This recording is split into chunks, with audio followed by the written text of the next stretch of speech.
at låse døren. Hvorfor? Prøv at kigge derude. Kan du se ham? Du skal altid huske at låse døren, når du ser sådan en mand. Godt, min skat.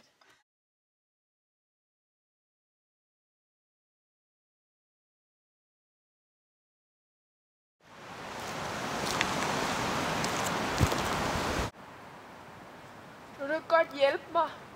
Jo, selvfølgelig.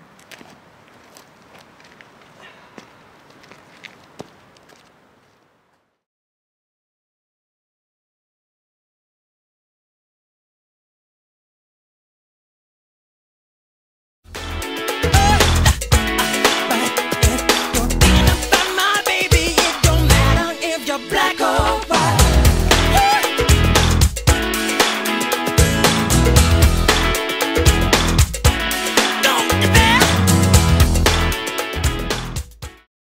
Man føler jo ikke, de er racister. De jo gør det rigtigt, de er gode kristne og alt muligt. Men så bombarderer jeg dem med i 4 timer og fortæller dem, at alt, hvad de gør, det er undertrykkende på den og den måde over for de sorte. Og det hele tiden at fortælle mennesker, at der er noget galt med dem. Det skaber nogle følelser i dem. De skriver dem tit ned efter foredrag. Og det er de følelser, de normalt kommer op med. Hele tiden at få at vide, at alt, hvad man gør, det er forkert. Det er jo det, vi kalder undertrykkelse. Det er de samme følelser, som sorte går rundt med hver eneste dag i USA. Ikke just konstruktive følelser. Og det er, hvor indvandrere kommer op og fortæller mig, når de ser amerikanske billeder i Danmark, at det er de følelser, de har. Så det har en chokvirkning for de hvide studenter at få den form for omvendt understøttende racisme. Nej, det er kærligt at hjælpe mennesker med at komme i kontakt med al den smerte, vi tit håber op i os efter den ene og den anden lidelsesoplevelse, vi går igennem livet.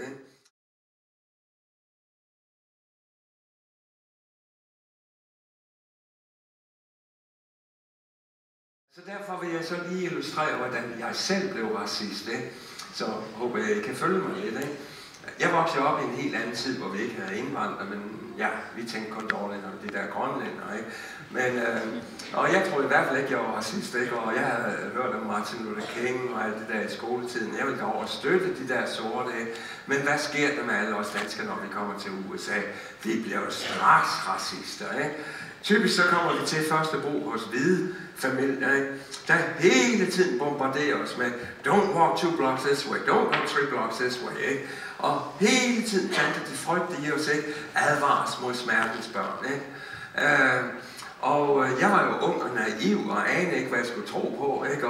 Og så ender man jo med at tro på det onde, ikke? Og det onde, det var åbenbart de sorte der, ikke? Så de plantede deres frygt i mig. Og frygt, det er jo racisme, fordi så begynder man at generalisere det ud på hele gruppen og undgå den osv., ikke? Som Obama siger i sine bøger, ikke? Ligegyldigt hvor høj uddannelse han har, i samme øjeblik han så jeans på og vandrer igennem det hvide forsteder, så er han lammet af det hvide frygtracisme, ikke?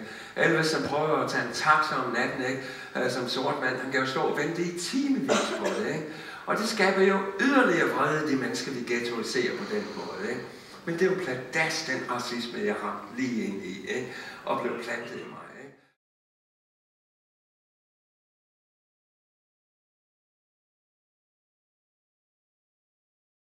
Mennesker ved at udelukke og udstøde med et samfund, ikke? Psykisk og fysisk, ikke?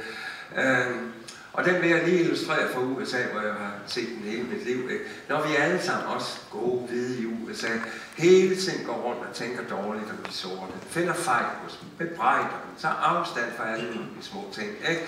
Det er jo den måde, man karakteriserer racisme, at man hele tiden finder fejl hos de andre, ikke?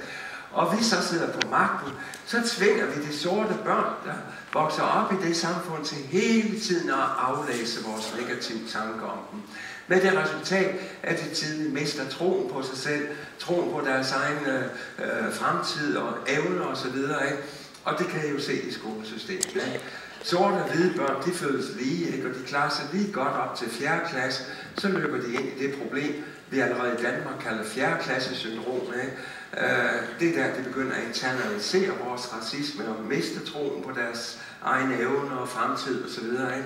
Så bliver de umotiveret i skolen, så bliver de urolige i skolen. Den smertens uro, vi jo allerede kender fra vores indvandrerelever i dag. Ikke? Og så får de indlæringsvanskeligheder. Så falder de meste i Israel. Han ringede hjem til mig forleden dag og sagde, han har været til mindst 20 ramadan-middage i Israel den sidste måned. Det kan vi i Israel. Hvorfor kan vi ikke det i Hals Danmark, sagde han. Ikke? Det er, hvad vi skal spørge os selv om. Ikke? Integration handler om at anerkende og arbejde med djævlen i os selv. Vores endeløse kapacitet for at lægge andre mennesker for had og mistænkeliggøre dem og finde fejl, når man demoniserer, vi gør det jo i uendelighed. Ikke? Jeg tror nok egentlig, at vi egentlig gerne ville gøre det, som Paulus egentlig sagde så smukt. Ikke? Men vi gør jo hele tiden det modsatte. Ikke? Og jeg tror også, at vi egentlig var født gode på bunden. Ikke? Husk det. Alright.